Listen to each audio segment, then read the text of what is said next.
Aucklanders can breathe a sigh of relief. The city's worst water crisis in more than 20 years is all but over.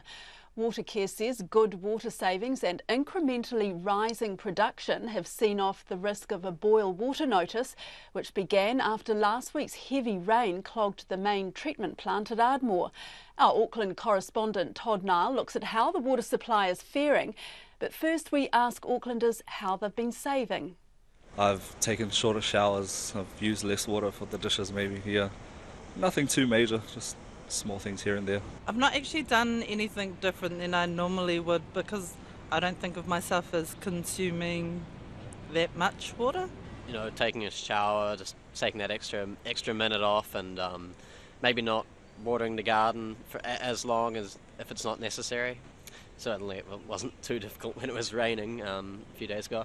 I think a lot of it is it's just all the small things really. I haven't been making any big changes to my life. Those kinds of responses are what Watercare asked for after what it described as an unprecedented amount of rain fell in parts of Auckland. Its chief executive, Ravin Jadaram, says the possibility of having to boil drinking water is no longer imminent, but the job's not done yet. While we've increased the capacity, and while Aucklanders have responded extremely well, and the average 7-day demand has been 404 million megalitres a day, and it's trending down towards the target, we are not out of the woods. Average daily water consumption's fallen to 404 million litres, with a 10% buffer between that and the daily supply. But getting the Hunua lakes back to normal, delivering 2/3 of the city supply, will take months. Aerial footage of the storage dams shows the normally pristine water a soupy clay colour.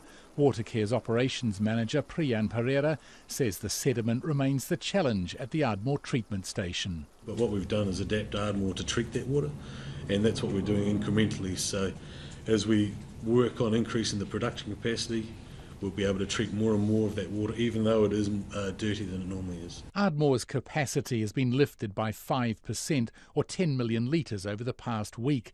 Watercare says if the supply does get tight, it now has the option of ordering hose bans and other restrictions before the need to boil water returns.